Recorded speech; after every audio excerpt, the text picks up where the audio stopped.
ಭಕ್ತರು ಉಪಸ್ಥಿತರಿದ್ದರು. ಮಹಿಳೆಯರು ಕುಂಭ ಹೊತ್ತು ಅದ್ದೂರಿಯಾಗಿ ಸ್ವಾಗತಿಸಿ ಮೆರವಣಿಗೆ ಮಾಡಿದರು. ನಂತರ ಸಂಗೊಳ್ಳಿ ರಾಯಣ್ಣ ಅಭಿಮಾನಿಗಳು ರಕ್ತದಾನ ಸಹ ಮಾಡಿದರು. ವೀರ ರಾಯಣ್ಣನ ತ್ಯಾಗ, ಶೌರ್ಯದ ಸಂದೇಶ ಧಾರವಾಡದಲ್ಲಿ ಮತ್ತೊಮ್ಮೆ ಮೊಳಗಿತು.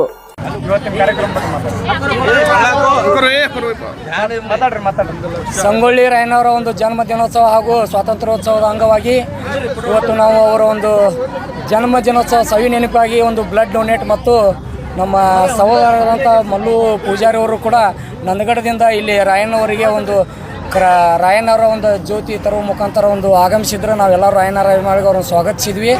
ಅದೇ ರೀತಿ ಇವತ್ತು ನಮ್ಮ ಒಂದು ಏನು ಬ್ರಿಟಿಷರು ನಮ್ಮ ದೇಶಕ್ಕೆ ಬಂದಾಗ ಒಂದು ಆಳ್ವಿಕೆಯನ್ನು ಶುರು ಮಾಡ್ತಾರೆ. ಬೆಳಗಾವಿ ಜಿಲ್ಲೆ ಬೈಲಹೊಂಗಲ ತಾಲೂಕಿನ ಒಂದು ಸಂಗೊಳ್ಳಿ ಗ್ರಾಮದಲ್ಲಿ ಒಬ್ಬ ಜನಿಸಿದಂಥ ಪುಟ್ಟ ಬಾಲಕ ವೀರನೇ ಸಂಗೊಳ್ಳಿ ರಾಯಣ್ಣ. ಅದೇ ರೀತಿ 1824ರಲ್ಲಿ ಒಂದು ಆಳ್ವಿಕೆಯನ್ನು ಬ್ರಿಟಿಷರು ಪ್ರಪ್ರಥಮ ಬಾರಿಗೆ ಕಿತ್ತೂರು ಸಂಸ್ಥಾನದ ಮೇಲೆ ಒಂದು ದಾಳಿಯನ್ನು ಮಾಡ್ತಾರೆ.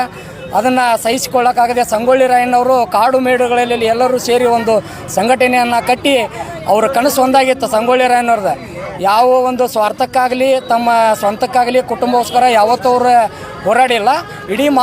ಇಡೀ ರಾಜ್ಯದಲ್ಲಿರ್ತಕ್ಕಂಥ ಮಾನವ ಕುಲಕ್ಕೆ ಮತ್ತು ದೇಶಕ್ಕಾಗಿ ಹೋರಾಟ ಮಾಡ್ಯಾರ. ಅಂಥರ ಒಂದು ಸವಿ ಒಂದು